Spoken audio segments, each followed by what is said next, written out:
Feliz día, estimados estudiantes, sean todos bienvenidos a la clase de análisis numérico. En esta oportunidad vamos a conversar acerca del método de iteración de punto fijo. Estaremos dando los fundamentos teóricos de este método y cómo puede ser utilizado para calcular el cero de funciones trascendentes. En primer lugar, estaré hablando de las premisas en las que se basa este método. Enunciaré el teorema de punto fijo, el cual es la columna vertebral de este método iterativo. Luego, un poquito de criterio de parada y estableceré la fórmula que nos da la cota del error de este método. Y para finalizar, como siempre, un poco de orden y tasa de convergencia asociada al método. Así que vamos a iniciar. Fíjense, para nosotros trabajar el método de iteración de punto fijo para una función trascendente, esa función debe cumplir con una serie de requisitos. Y el primer requisito con el que ella debe estar bien es el teorema de función contractiva. Esa función tiene que cumplir con este teorema que les voy a enunciar a continuación. Fíjense lo que dice el teorema. Sea f una función continua en el intervalo AB cerrado y derivable en el intervalo AB abierto. Si la función verifica lo siguiente, que el valor absoluto de su derivada sea menor o igual que ρ y menor que 1 para todo x perteneciente a ese intervalo cerrado AB, siendo ρ un número real, se dice entonces que es contractiva en el intervalo AB con factor de contractividad igual a ρ. Es decir, que si yo tengo una función que cumple con la cota establecida en la ecuación número 1, entonces puedo afirmar que esa función es contractiva y que tiene un factor de contractividad igual a ρ. Hacer esto desde el punto de vista analítico puede resultar un poquito incómodo. Sin embargo, para fines de nuestro curso, esta ecuación número 1 puede verificarse a través de un análisis gráfico. ¿Cómo? Les muestro un ejemplo a continuación para que vean cómo funciona. Tengo esta función f de x igual a x entre raíz de x menos 1 y esta es su derivada, ¿ok? Entonces yo estoy afirmando acá que es contractiva en el intervalo 2 más infinito, puesto que el valor absoluto de esta derivada es menor o igual que ρ, es menor que 1, con ρ igual a 0,1925. Todos estos datos que les estoy colocando en esta diapositiva vienen de este análisis gráfico. Fíjense acá, en azul está la función original, en rojo y punteado está la gráfica del valor absoluto de su derivada. Nótese que a partir de 2 y hasta infinito, la derivada está acotada, ¿ok? Fíjense que la derivada es menor que 1 y este valor que les decía, que se encuentra acá atrás, permítanme retroceder, 0.1925, es el valor que se encuentra acá, ¿ok? Y que se muestra como una asíntota de la curva. Bien, fíjense que al cumplirse la ecuación número 1, o verificarse a través del punto de vista gráfico, yo puedo entonces afirmar que esa función es contractiva en el intervalo dado, ¿ok? Bien, ahora fíjense, conocido cómo es el análisis de contractividad para una función, voy a pasarles a definir qué es un punto fijo y cuál es el teorema de punto fijo. Se dice que x barra es un punto fijo de una función f de x si se cumple que f de x barra es igual a x barra. Y verificar eso es bastante sencillo, inclusive de forma analítica. Pero más que definir un punto fijo, me interesa que veamos con mucho detenimiento el teorema de punto fijo. El teorema de punto fijo dice lo siguiente. Sea μ de x una función continua en el intervalo AB, derivable en el intervalo AB abierto, de tal forma que si usted toma la función μ y la evalúa en los extremos del intervalo AB, es decir, en A y en B, entonces se obtiene un intervalo que está contenido en AB. Si se cumple que μ de x es contractiva, ¿ok? Entonces, para cualquier punto x sub 0 que pertenece al intervalo AB, la sucesión definida por esta fórmula iterativa, fíjense, x sub n más 1 igual a μ de x sub n, converge al único punto fijo de la función μ de x en AB. ¡Wow! ¿Qué significa esto? Bueno, eso significa lo siguiente, que si usted verifica que una función cumpla con las condiciones expuestas en el teorema de punto fijo, entonces puede garantizar que para cualquier x que pertenezca al intervalo de estudio, la sucesión x sub n más 1 igual a mu de x sub n va a converger al 0 o a la raíz de esa función, ¿ok? ¿Cómo verificamos esto? Tenemos que hacer un ejemplo numérico para que puedan entender un poco todo lo que les he comentado. Entonces, fíjense, iteración de punto fijo, ejemplo numérico. Vamos a hacer 4 iteraciones del método de punto fijo para encontrar la raíz positiva de la ecuación x cuadrado menos 3. F de x igual a x cuadrado menos 3.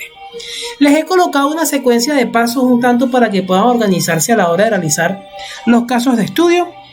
Obviamente esta secuencia de pasos no es una, una regla específica, simplemente es una forma que yo tengo de organizarles la información y facilitarles el trabajo. Fíjense, paso número 1. Vamos a expresar la función en la forma x igual a mu de x. ¿Cómo hago eso? A través de manipulaciones algebraicas. Por ejemplo, yo tengo acá esta ecuación x cuadrado menos 3 igual 0. Ok, sumo x a ambos lados de la igualdad.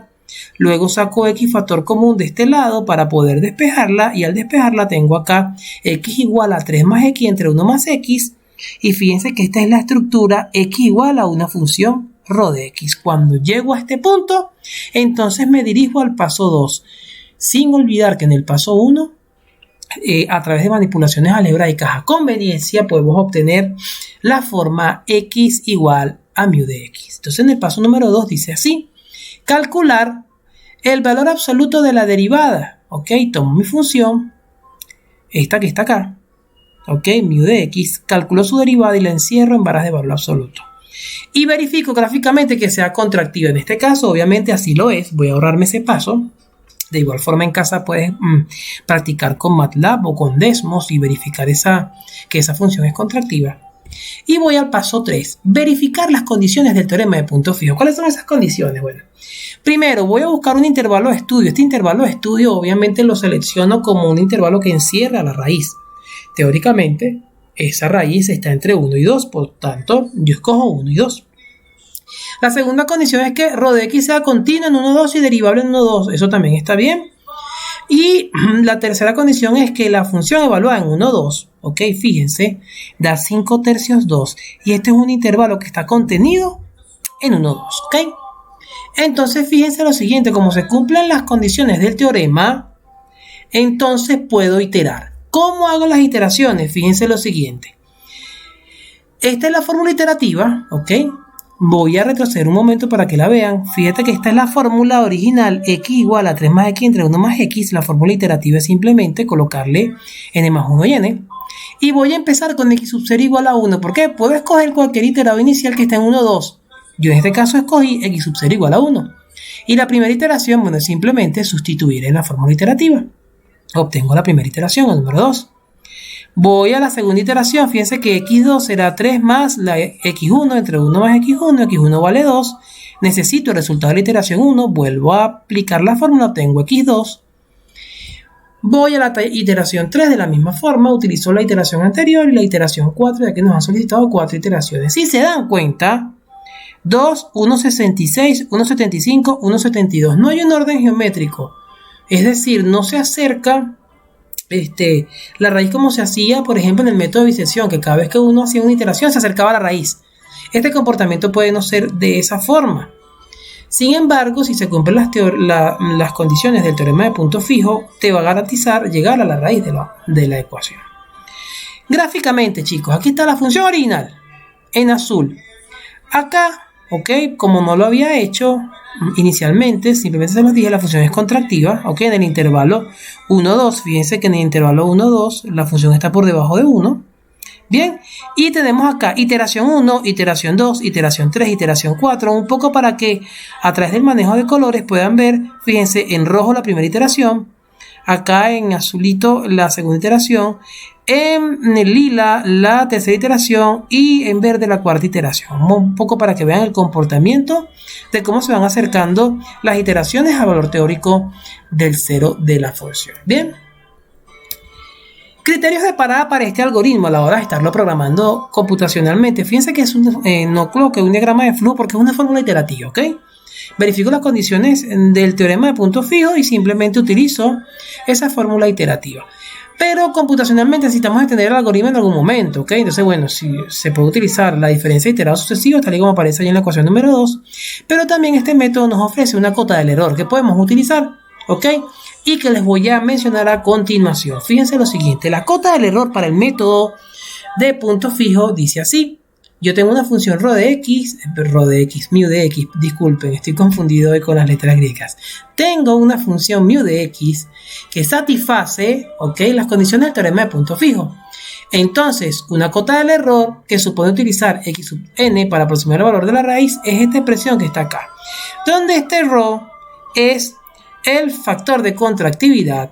X sub 0 y x sub 1 son obviamente el iterado inicial y el siguiente, y esta n tiene que ver con la estimación que estemos calculando. ¿Cómo funciona eso numéricamente? Acá.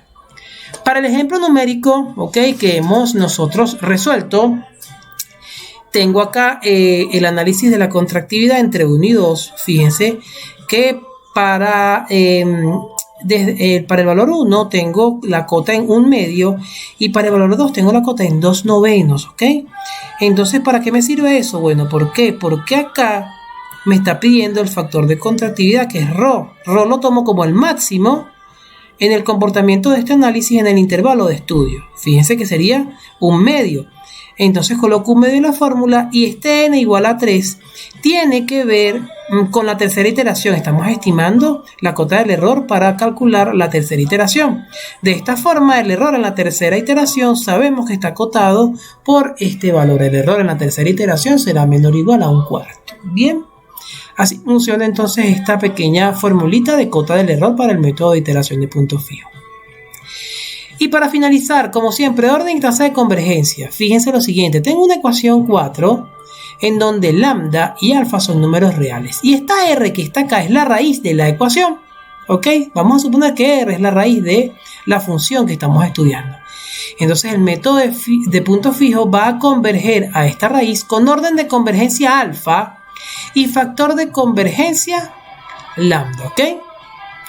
Y el orden de convergencia va a ser el primer entero alfa, tal que la función, ¿ok?, evaluada en la derivada de orden alfa en la raíz sea distinta de 0. Tomo mu de alfa, donde alfa me da la derivada en cuestión, lo evalúo en la raíz y eso tiene que ser distinto de 0. De esa forma funciona el teorema de orden y factor o tasa de convergencia para el método de iteración de punto fijo. Ventajas y desventajas de este método, chicos. Miren, este método garantiza convergencia si se cumplen las condiciones del teorema de punto fijo. Pero ¿cuál es la desventaja? Que si la función estudiar no cumple con todas esas condiciones, el método no es viable. Entonces tenemos un universo de funciones muy amplio para las cuales este método no aplica. Por tanto, tenemos ahí un espacio reducido de funciones con las cuales podemos aplicar este método para su estudio. Entonces, bueno, como siempre les digo, cualquier duda, cualquier comentario, sugerencia, lo que necesiten, por favor me escriben y nos estamos viendo para la clase de este método en MATLAB. Un abrazo para todos, saludos.